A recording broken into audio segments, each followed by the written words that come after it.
everybody. I am so excited to be back. I can't even tell you. I am ecstatic to start getting these Disneyfy It Yourself DIY series out. And some of these videos I've been envisioning for years even. So I'm in it to win it kind of a energy going on right now. So after last year, as some of you may know, it was just a rough year, which at the time of this video, we're at 2024. So 2023 was not a good year, but we're back. So with that being said, this DIY that we're doing today actually did come from an idea of last year. So in 2023, you might remember seeing the dollar store macrame rope ghosts that everybody was making. And you know, you got the rope from the dollar store. It looks like this. So I was like, oh, I'm gonna do that, but I'm gonna Disneyfy it. And I was so excited.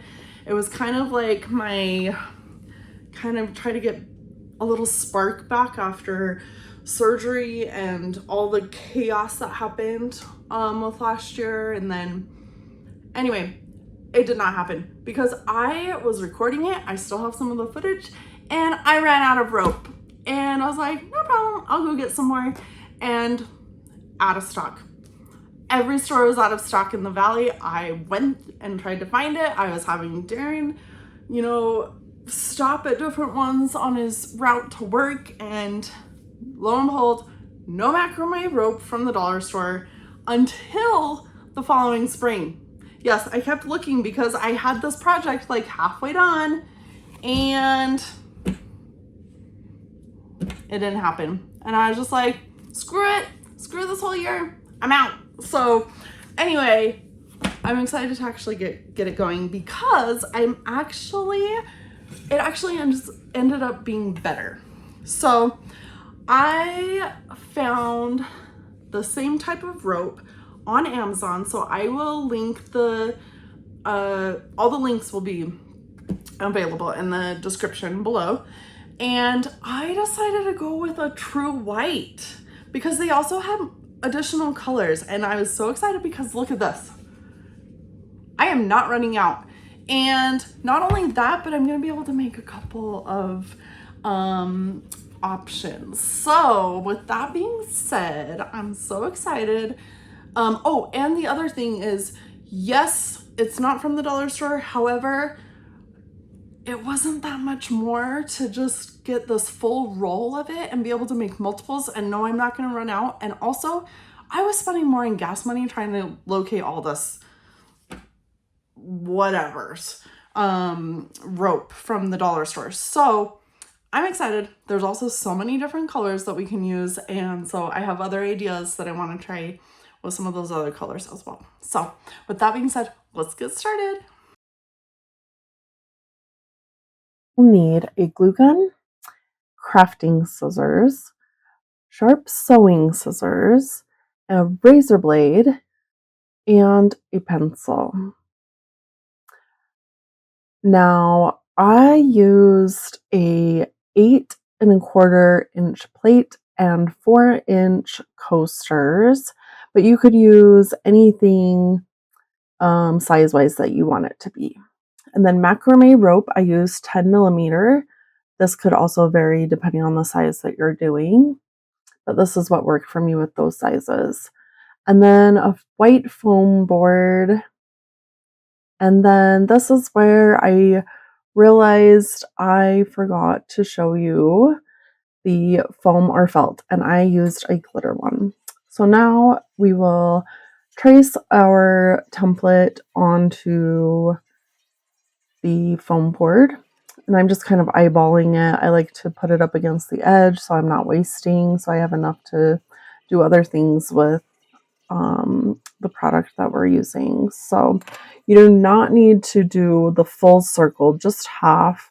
So I, decided where I wanted my line there, and then just taking the razor blade and scoring it.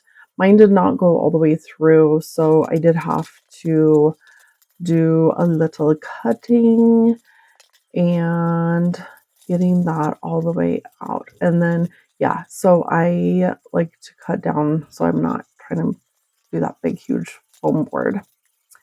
All right, and so then while we have this template already made, I actually suggest if you're planning on doing multiples of these to just make a paper one, whether it's out of like a paper bag or whatnot. But I went ahead and traced my other foam board knowing that I am going to do a mini version.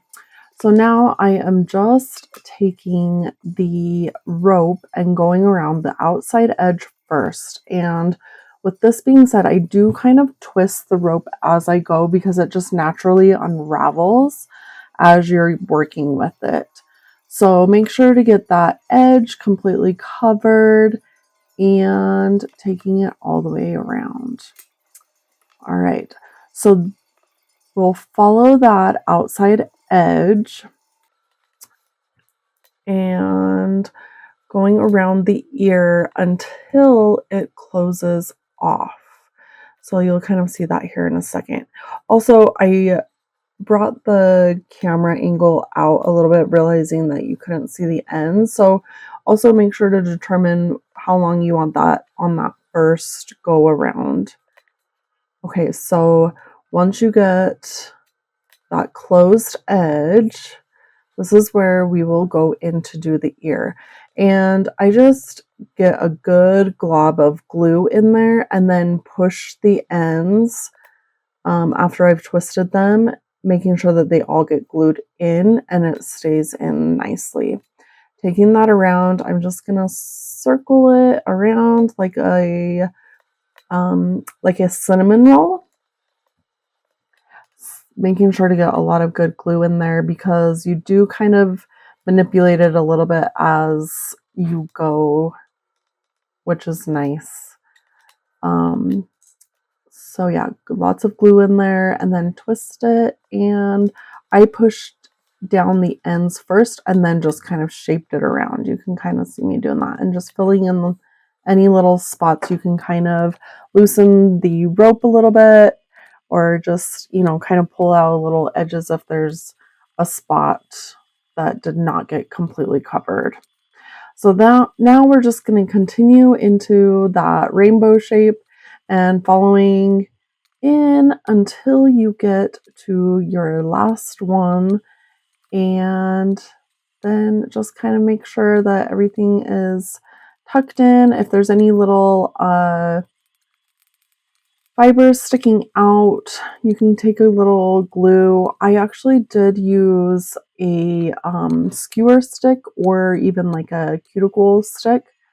You can kind of push some of those in with a little bit of glue on it if you need to, if you find that you have a few little strays. All right, now I am creating my template for the face, and you'll see that I did kind of the little nose under the, like the nose line under the eyes on this one. But I kept going back and forth debating whether I wanted that line or not, that little smile line. And then you kind of see me playing around with smile itself. And I still might go in and add that later. I don't know. You guys let me know. What do you guys think? Did you like it with the smile? Or I'm not sure. Anyway, I did decide to go with that smile line. I thought that looked better. Otherwise, it looked like the nose was a mouth to me. So I did add that smile line in there. Here I'm adding the little loop on the back and just gluing it in. I did take a few little strings and tie it around that edge just to make sure it was a little more secure. Now I'm just kind of cleaning up the edges, and it doesn't have to be perfect because it'll kind of loosen up as it goes anyway, so I'm not being too picky. So you can see that I added the eyelashes to Minnie's eyes at the top, and here I am making my own bow out of fabric that I really liked, but you could totally do whatever is your preference. So here is the final product. I am so excited to have gotten it done. Let me know what you guys think. Should I add the smiley face or not? Anyway, I hope you have fun and tag me on Instagram if you make this yourself. Don't forget to hit that notification bell so you don't miss out on anything that's coming up. And please subscribe to the channel, leave a message, and I will see you next time.